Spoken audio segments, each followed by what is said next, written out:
Dark smoke rose from the broken alien ship as it crashed into the desert planet's red sand. The night sky glowed from burning metal. Inside, alarms screamed in a strange alien language. Sparks fell from the ceiling. A young alien female crawled out from the wreckage, her golden fur streaked with blood and ash, her long tail dragged behind her, trembling. Her name was Lyra, a proud warrior from the feline race, a feline-like alien species known for their grace and strength. Her people were once feared across the stars, but tonight she was the last one alive from her crew. The human soldiers had destroyed her fleet. Her ship was gone, her weapons useless. Only her heartbeat remained, fast and wild. She pushed herself up, coughing, trying to stand. But pain shot through her body. One leg was injured and her breathing grew weak. She could see a shadow moving toward her through the dust and flames. It was a human. Tall, wearing black armor with glowing blue lights. He held a plasma rifle, its barrel pointed straight at her, her ears flattened. Her claws came out with a sharp click. "Do it," she hissed weakly. "Finish it, human." The soldier did not move for a moment. Then he lowered the rifle slightly. His voice was calm and deep. "You're hurt," he said. "You need help." Lyra's golden eyes burned with hatred. "Help? You destroyed my fleet. You murdered my sisters." He stepped closer, ignoring the heat from the burning wreck. "I'm not your enemy. My name is Aaron Reed. I'm here to make sure you don't die out here." She growled softly, confused. No human ever spoke to her like that. Humans were killers, cold, cruel, not gentle. Her claws tightened. "You think I'll trust you?" "You don't have to," Aaron said. "But if I wanted you dead, you already would be." His calm words hit her harder than a weapon. He walked closer, and before she could fight, her vision blurred. The last thing she saw before falling unconscious was his helmet reflecting the orange firelight. When she opened her eyes again, everything was quiet. The smell of metal and medicine filled her nose. She lay on a soft surface, not sand but a clean bed. The walls around her were gray and smooth. A small humming sound came from machines beside her. She looked down at her wounds were bandaged. Someone had cleaned her fur. Her heart raced. She was still alive, but why? Then she heard footsteps. The door slid open and the same human walked in. Without his helmet, his face was young but tired, with a short beard and eyes that looked too kind for a soldier. "You're awake," he said. Lyra sat up fast, ignoring the pain. "Where am I?" "Inside my outpost," Aaron said. "You crashed near it. I brought you here before the sandstorm hit." She looked around. The small metal room had weapons, medical tools, and one exit, guarded by his shadow. "Why didn't you kill me?" she asked slowly. He gave a small smile. "I'm a soldier, not a murderer." Lyra's ears twitched in disbelief. "All humans are murderers." Aaron sighed and placed a metal tray near her bed. It had food, real food, not rations. He pointed to it. "Eat, you'll need your strength." She didn't move. "Is it poisoned?" He laughed softly, shaking his head. "If I wanted you dead, poison would be a waste of time." He took a piece from the tray, ate it himself, and chewed slowly. "See? Safe." Lyra watched him, still unsure. Her people told stories, and humans were clever liars. But her stomach hurt with hunger. Slowly, she reached out and took a bite. It was bland but warm. Aaron sat on a metal chair across from her. He didn't speak for a while. Finally, he said, "The war's over, Lyra." She froze. "Lies." "No," he said softly. "Your fleet's gone. Your people surrendered last week. You were just left behind." The words hit her like a blade. Left behind. Her claws dug into the sheets. She remembered her friends, their faces before the explosion. A deep pain filled her chest. Aaron stood up and turned away, giving her privacy. "You're safe here. Rest. When you're strong enough, you can go." She looked at his back, silent. Humans didn't offer freedom. There had to be a reason. A trick. As soon as he left, she searched the room quickly. She found a small blade hidden inside a drawer. She took it and kept it under her pillow. Her golden eyes narrowed. He said she was free, but she would find out the truth herself. That night, as the storm howled outside, she stared at the locked door, holding the blade tightly. And in the darkness, she whispered to herself, "Tomorrow I escape." When the first light of the red dawn touched the desert outside, Lyra was already awake. She sat on the edge of the narrow bed, silent as a shadow, her golden fur glowing faintly under the dim lights. The small blade she had hidden under the pillow rested in her palm. She waited for the human. The door slid open with a soft hiss. Commander Aaron Reed walked in, holding a small silver bottle. His steps were calm, slow, careful, like someone who didn't want to scare a wild animal. "Good morning," he said quietly. Lyra didn't reply. Her eyes followed every move he made. The blade stayed hidden behind her back. "I brought water," he continued. "Your body lost a lot of fluid after the crash. Drink this." He placed the bottle on a small table beside her bed and stepped back. His voice stayed soft, but his eyes were sharp. He knew she didn't trust him. Lyra picked up the bottle slowly, sniffed it, and stared at him. "What's in it?" "Water," he said simply. Then, before she could accuse him again, he took another bottle from his belt and drank from it. "See, same thing," her ears twitched. She wanted to believe him, but her training screamed not to. Still, her throat was dry. She drank one small sip. It was cool and clean. Aaron smiled faintly. "Better?" She didn't answer, but the look in her eyes softened, just a little. For the next few days, they spoke only in short, careful words. Aaron would bring her food and medicine. Lyra would take them in silence, always watching him, always ready to fight. She hated that her body was getting stronger. She hated that it was his care that made it so. One day when he came in with new bandages, she refused his help. "I can do it myself," she said, baring her fangs. Aaron nodded. "Fine, but you can't reach the wound on your back." "I will manage," she said coldly. He looked at her for a moment, then put the bandages on the table. "Do it your way," he said softly and turned to leave. But as he walked out, she caught her reflection in the metal wall. Her fur still burned, her shoulder still bleeding. Shame burned inside her chest. She had been proud once, a warrior commander. Now she was weak and angry. That night she couldn't sleep. The storm outside beat against the walls. In the darkness she heard soft footsteps, Aaron again. He thought she was asleep. He carried a small lamp and sat near the door, cleaning his weapon. His face looked tired, almost lonely. Lyra watched him quietly. For the first time she noticed the scar across his cheek, the hollow sadness in his eyes. He didn't look like a killer. He looked like someone who had seen too many die. The next morning, Aaron returned with his communicator in hand. A robotic voice came from it. "Commander Reed, confirm status." "Did you capture the alien?" Lyra froze. Her claws came out. She couldn't understand every word, but she knew capture and alien. Her tail lashed. Aaron answered calmly. "Negative. She's wounded.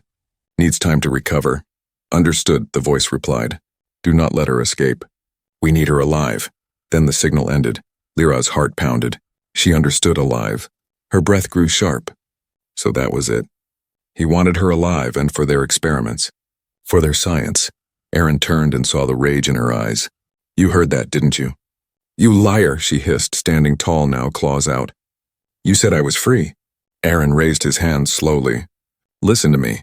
They want to take you, yes, but I'm not letting them. That's why I said you were safe here, because if they find you, you won't be." She didn't believe him. She moved closer, blade flashing. "You will not trick me again, human." His voice stayed calm. "Then kill me now, if that's what you believe." The words stopped her. No fear in his eyes.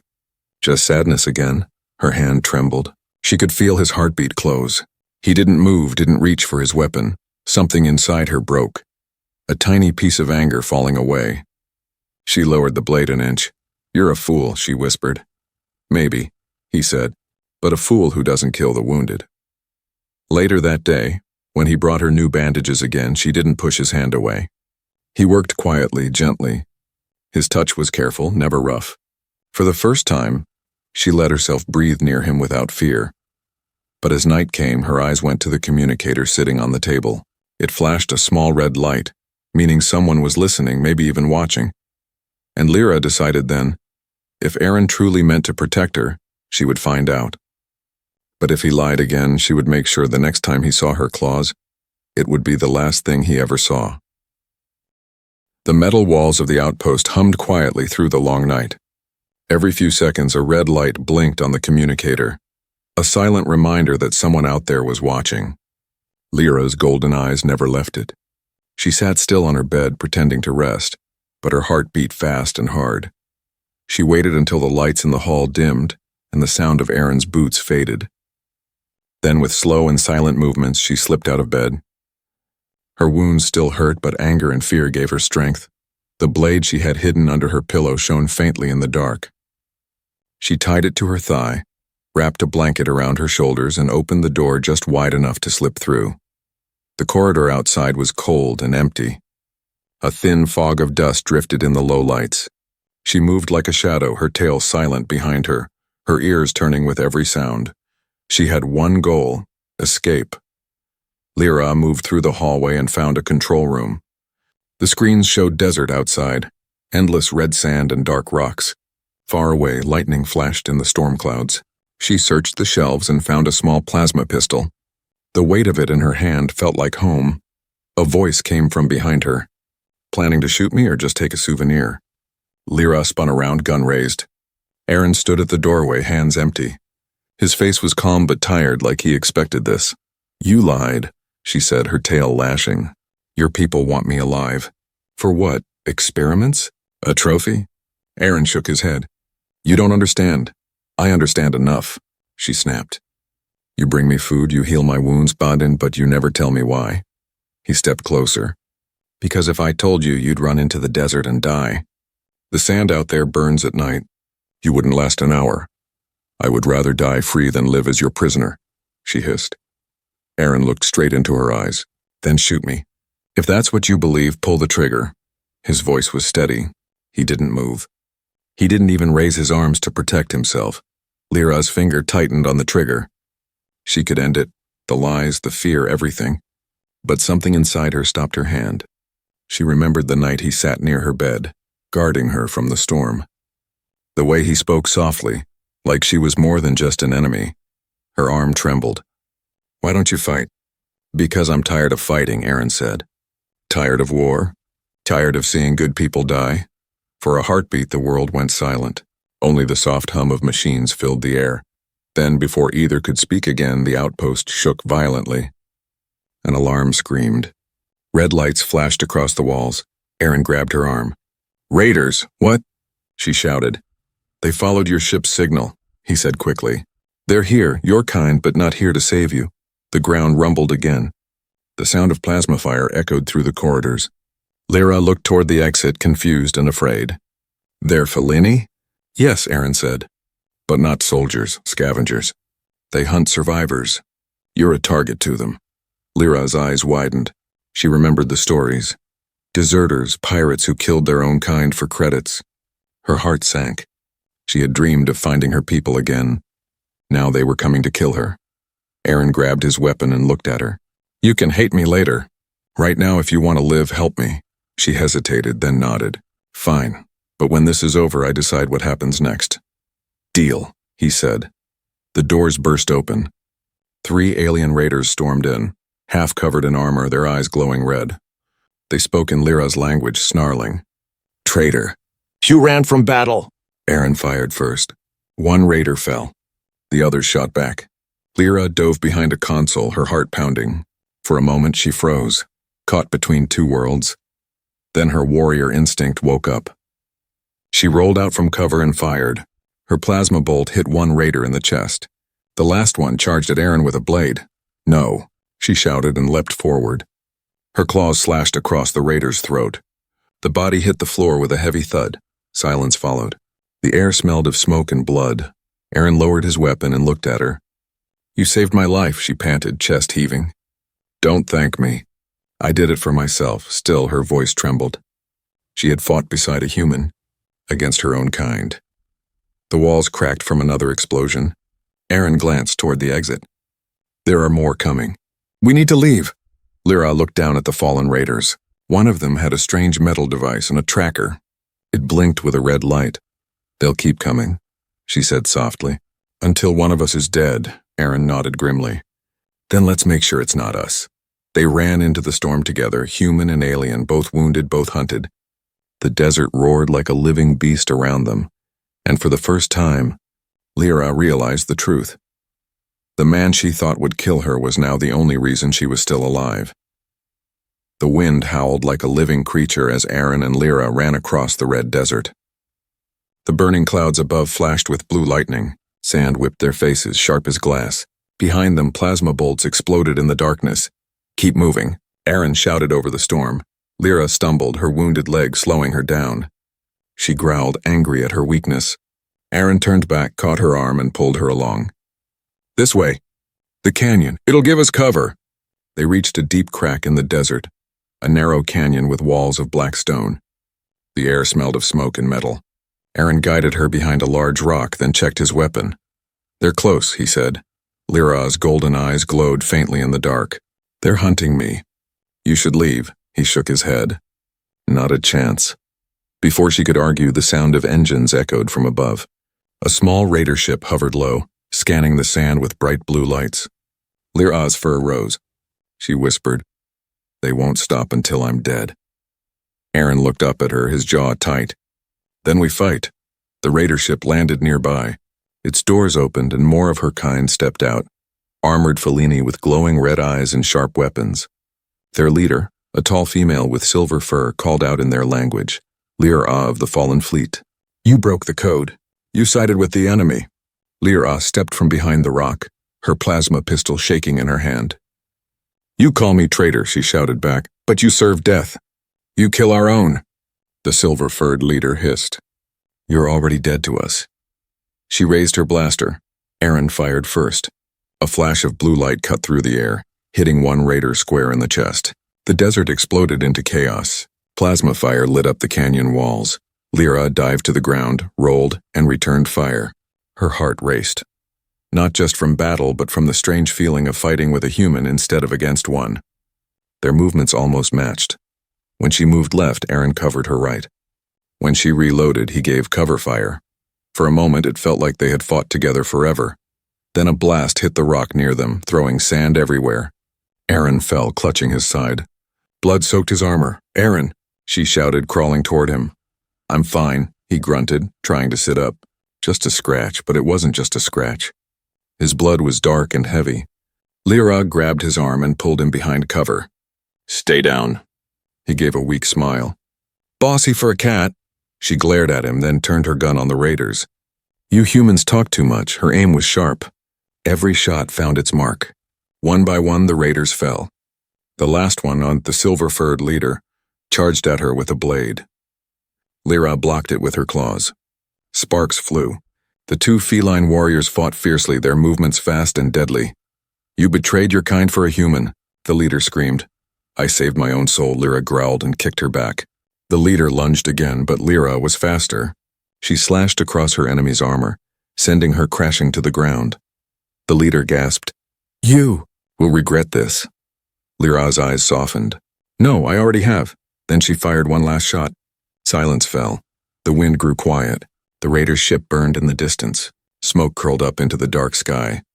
Lyra dropped her gun and ran to Aaron. He lay half-conscious, his face pale. She pressed her hands to his wound, trying to stop the bleeding. "Don't you dare die, human," she whispered. He smiled faintly. "You care now, huh?" "Be quiet," she said, her voice shaking. "You saved me again. Why?" "Because," he whispered, "someone has to break the cycle." Lyra didn't understand all his words, but she felt them. She tore a piece of her own armor and tied it tight around his wound. Her hands shook, not from fear, but from something deeper. Hours passed. The storm faded. The stars returned, cold and bright. Lyra built a small fire beside him. She sat close, guarding him through the night. For the first time, she looked at the human not as an enemy, but as someone who had risked everything for her. She whispered to herself, "You fool, you saved me." Aaron opened his eyes weakly. "You're welcome." Lyra's lips curved in the smallest smile. She looked up at the stars, her stars, now shared with him. The war between their kinds had taken everything. But here, in this quiet canyon, something new had begun. Fragile, uncertain, but real. And as she watched the smoke drift into the dark sky, she wondered, maybe not all humans were monsters after all. The fire burned low, sending small sparks into the cold night air. The storm had passed, leaving the desert strangely calm. The moonlight turned the red sand silver, and the wind whispered through the canyon like a tired spirit. Lyra sat near the fire, her golden fur glowing faintly in the soft light. Across from her, Aaron lay wrapped in her torn armor cloth, his wound cleaned and tightly bandaged. His breathing was steady now, but weak. She watched him quietly, her tail flicking slowly. Humans were strange creatures, she thought. They killed without mercy, yet this one had risked his life to protect her, twice. He stirred and opened his eyes. "Still watching me, huh?" His voice was rough, but calm. "I thought humans slept more," she said, half teasing, half suspicious. "Can't sleep when a cat's staring at me like I'm dinner," he said, forcing a small smile. Her ears flicked back. "You talk too much for someone half dead." "Talking helps," he said softly. "Keeps me from thinking about the pain." Lyra looked away, her claws digging into the sand. "Why did you do it?" she asked after a long silence. "You could have left me in the desert. You could have killed me and gone home a hero." Aaron's smile faded. His eyes stared into the fire. "Because I've had enough heroes," she frowned. "What does that mean?" He sighed, voice low and heavy. "You think humans win wars because we're strong. But the truth is, and we just keep fighting until there's nothing left to lose. I've seen soldiers burn whole cities saying it was for peace. I've watched children cry over the graves of both human and alien. Every side thinks they're right. Every side thinks they're heroes." He looked at her now, his eyes tired but honest. "I didn't save you because you were special. I saved you because I'm done killing people who are just doing what I was told to do." Lyra didn't speak. The words hit her heart like cold rain. Back home, her commanders had said the same about humans. Monsters without hearts. But now, sitting here with this wounded man, she wasn't so sure anymore. "You risked your life," she said quietly. "Your soldiers will call you a traitor." He gave a soft laugh. "Wouldn't be the first time someone called me that." She tilted her head. "You betrayed your people before?" "Not exactly," he said. "But I stopped following orders after they made me bomb a refugee ship." Lyra's eyes widened. "Refugee?" He nodded. "They said it was a weapons transport." "It wasn't. When I found out the truth, I left the fleet. They told me I was a coward." "Maybe I am." She looked down, her ears flat. For the first time, she saw not an enemy, but a man carrying ghosts. "I was told humans had no soul," she whispered. "But maybe we were wrong." Aaron smiled weakly. "Maybe we both were." The night stretched long and quiet. The two of them sat close to the fire, listening to the wind move through the canyon. Lyra finally spoke again. "I used to think my people were pure. We called ourselves protectors of the galaxy, but we destroyed whole planets too, all in the name of honor." Aaron looked at her softly. "Maybe that's why you and I are still alive. We didn't fit in with the rest." Lyra turned her gaze to the stars. "Do you think peace is possible?" He smiled faintly. "Only if someone's brave enough to start it." She looked at him, her golden eyes glowing. "You think we can?" "Maybe," he said. "But we'll have to trust each other first." That word, trust, lingered in the air like a fragile thing. Lyra's tail brushed the ground. Trust. It wasn't a word her people used often. It was dangerous, foolish even.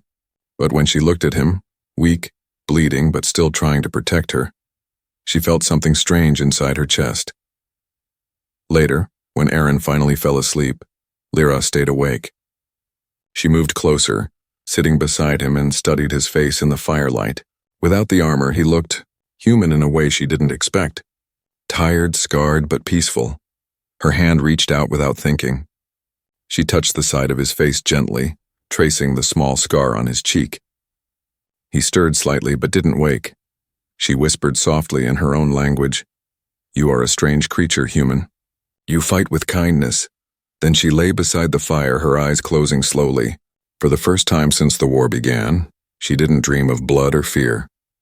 She dreamed of a quiet place, two worlds meeting under the same stars. When dawn came, the fire was gone, but the warmth between them remained. And though she didn't say it aloud, Lyra knew something inside her had changed. She no longer wanted to run, she wanted to understand. The sun rose over the desert like a burning eye, painting the red sand gold. Lyra blinked against the harsh light as she packed what little she could find. Water, ammo, and a cracked compass. Aaron still lay near the fire, pale but breathing steadily. She looked at him for a long time. His face was calm, even beautiful in a strange human way. "Why do you risk so much?" she whispered. "You save me and your own kind will hunt you." Before she could think more, a loud, distant sound cut through the stillness. The low hum of engines. Lyra's ears turned sharply toward the sky. A shadow fell across the sand, then another. She looked up and saw 3 human dropships breaking through the clouds. Their blue thrusters flared, dust rising beneath them like smoke. Her heart froze. Aaron stirred and opened his eyes weakly. "What's going on?" "Your people," she said coldly. "They've come for you. Or maybe for me." Aaron sat up with effort, grimacing in pain. "Listen to me, Lyra. You have to stay hidden. If they see you," her voice cut him off. "They'll shoot me on sight." "I know," he grabbed her wrist. "I can protect you." Her tail flicked with doubt. "You can't even stand," Aaron managed a small smirk. "Then I'll talk sitting down." The dropships landed in a storm of sand. Metal soldiers poured out. Dozens of them, their armor gleaming silver, helmets reflecting the morning sun. At their center walked a tall man with gray hair and cold eyes, Commander Steele, Aaron's superior. "Commander Reed," Steele's voice boomed. "You're alive. We tracked your beacon." Aaron limped forward, saluting out of habit. "Sir, my ship was destroyed. I took shelter here." Steele's eyes swept across the canyon ruins. "You did well to survive." His gaze hardened. "Where's the alien?" Aaron froze. "What alien?" "Don't lie to me," Steele said sharply. "We detected feline energy readings. HQ wants her alive. The scientists are waiting." Lyra watched from behind the rocks, her claws digging into the sand. Alive. That word again. Always alive, never free. Aaron stood tall despite his pain. "There's no alien here, sir." Steele's eyes narrowed. "You're protecting her, aren't you?" Aaron said nothing. "Bring her out," Steele shouted. 2 soldiers began scanning the area with energy detectors. The moment they turned toward her hiding spot, Lyra stepped out. Her plasma pistol was raised, her fur shining in the sun. "Enough!" The soldiers froze. The air grew still. Aaron's heart nearly stopped. "Lyra," he said softly. I will not run again," she said firmly. Her golden eyes locked on Steele. "If you want me, take me. But leave him alone." Steele looked at her with cruel fascination. "So the stories were true? Beautiful creatures, aren't you? You'll make history, alien." Aaron stepped between them. "She's not a specimen, sir. She's a person." Steele's face twisted. "You're defending her? A soldier defending the enemy?" "She saved my life," Aaron said, his voice steady. "She's not our enemy." The other soldiers raised their rifles. Lyra's weapon hummed in her hands. Steele barked, "Stand down, Reed." "That's an order." Aaron didn't move. "I can't." "Then you're under arrest for treason." He aimed his own rifle, not at Lyra, but at Steele's soldiers. "No one's taking her." Lyra's breath caught. The human who once hunted her was now standing against his own people. For her, Steele's voice turned cold. "You'd die for this creature?" Aaron's eyes didn't waver. "Maybe that's what makes me human." For a long, heavy moment, no one moved. The desert wind whispered between them. Then Steele lowered his weapon, a smile spreading across his hard face. "How noble. But you can't save her forever." He turned to his troops. "Stand down." Confusion flashed across the soldiers' faces, but they obeyed. "We'll take you both to the station," Steele said smoothly. "HQ will decide what happens next." Lyra tensed. "If I go with you, he dies." "Maybe," Steele said with a smirk. "Maybe not." Aaron leaned toward her and whispered, "Trust me. Just for now." She hesitated, searching his eyes. And then slowly she lowered her weapon. They were escorted to the ship, surrounded by armed soldiers. The engines roared to life, shaking the ground. As the dropship lifted off, Lyra looked out through the window at the endless desert below. Aaron sat beside her, his wrists bound but his eyes calm. "You shouldn't have done this," she whispered. "You'll die because of me." He looked at her gently. "Or maybe we'll both live because of each other." Lyra turned away, hiding the strange warmth in her eyes. Outside, the planet grew smaller and smaller beneath them, until it was only a dot of red fading into the black void. She didn't know what waited ahead. Prison, freedom, or death. But one truth burned quietly inside her heart. This human was no longer her enemy. He was the only one she trusted in a galaxy that hated them both. The ship hummed softly as it flew through the endless darkness of space. Inside the cold metal chamber, silence hung heavy between 2 souls. One human, one alien. Lyra sat across from Aaron, both their hands bound by glowing cuffs. The room was small and bare, lit by a single blue light. Outside the window, stars drifted by like slow falling embers. She looked at him. His face was pale but calm, his eyes steady. "You should not have come with me," she said quietly. Aaron gave a small smile. "You think I'd let them take you alone?" "You could have lived," she replied. "Now you'll die beside me." He leaned his head back against the wall. "Then at least I'll die knowing I did something right." Lyra's throat tightened. "You're a fool," he smiled faintly. "You've told me that before." Hours passed. The ship reached orbit above a giant metal planet, Epsilon Station, the humans' main research base. Its surface shone with bright lights like a floating city in space. From the speaker above, Commander Steele's voice echoed. "Prepare the alien for transfer. The human will be questioned for treason." Lyra's heart beat faster. She looked at Aaron. "They'll torture you." He looked away. "I've been through worse." "No," she said firmly. "Not this time." Before he could answer, the door opened. 2 soldiers stepped in, their armor shining silver. They grabbed Lyra roughly by the arms. She hissed, claws flashing, but her energy cuffs shocked her body with pain. Aaron tried to rise. "Don't touch her!" One soldier hit him across the face, sending him to the floor. Blood trailed from his lip. Lyra's eyes burned. "Stop it!" she shouted. "You want me alive, not broken." The soldiers froze, glancing toward the camera on the wall.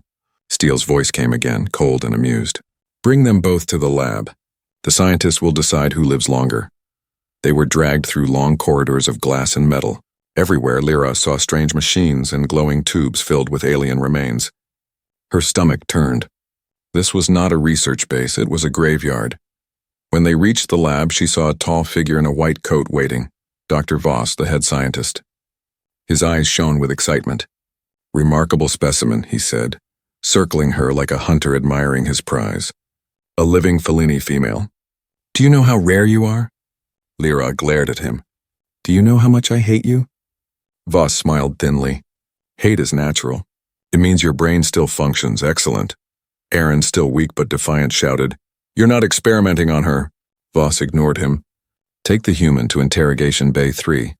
I want the alien prepped for memory extraction." The guards moved to separate them.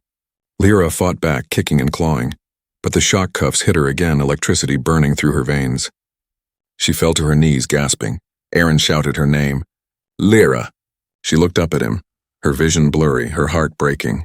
She could see the fear in his eyes, not for himself, but for her. Then something inside her snapped. When the guards pulled Aaron away, Lyra's claws dug deep into the floor. The shock cuffs sparked again, but she didn't stop. Her eyes glowed bright gold, brighter than before. The machine holding her wrists began to melt from the heat of her power. Voss stumbled back in shock. What is this?" Lyra stood, her fur glowing like fire. "This," she growled, "is freedom." The cuffs shattered. She moved faster than any human could see. One guard fell, then another. Sparks filled the air. She grabbed Voss by the collar, slamming him against a console. "Open his cell," she hissed. He stammered. "You'll never escape the station." "Then I'll bring it down," she said coldly. He hesitated, then pressed the button. The doors slid open. Aaron stumbled out, eyes wide as she ran to him. "You?" he began. "Later," she said. "We have to go," alarms screamed. Red lights flashed across the walls. They ran through the corridors, dodging guards, ducking behind machines. Lyra blasted through a locked door with stolen plasma. Aaron followed, limping but determined. "Docking bays ahead," he shouted. But as they neared the exit, Steele appeared, his rifle aimed at them. "End of the road, Reed," he yelled. "Step away from the alien." Aaron raised his gun. "Not happening." Steele fired first. The blast hit Aaron in the shoulder, sending him down. Lyra screamed and lunged at Steele. They fought fiercely, claws against armor, rage against power. Finally, she drove her claws into his chest plate, sparks flying. Steele fell, his eyes wide in disbelief. Lyra knelt beside Aaron. He was bleeding badly but alive. "Go," he whispered. "You can still make it." She shook her head, tears burning in her golden eyes. "Not without you," he smiled weakly. "You already saved me." "Shut up, human," she said softly and lifted him in her arms. They reached a small escape pod. Lyra placed him inside and slammed the launch button. The pod door began to close, but she stayed outside. Aaron's eyes widened. "Lyra, what are you doing?" "You need to live," she said, her voice trembling. "Someone has to tell them we're not enemies." "No," he shouted, trying to reach her. "Come with me," She smiled sadly. Maybe next time in another sky. The door sealed. The pod launched into the stars. As the station began to explode behind her, Lyra stood on the bridge, her fur glowing under the firelight. She whispered to the stars, "Be free, human." The light swallowed her. Weeks later, Aaron woke in a human hospital orbiting Earth. No one believed his story about the alien who saved him. They said she died in the explosion, but some nights, when he looked at the stars, he could swear he heard a soft voice in the wind whisper his name. And in those moments, he knew she wasn't gone somewhere out there. Among the stars, the feline warrior still lived, watching over the human who taught her that mercy could be stronger than war.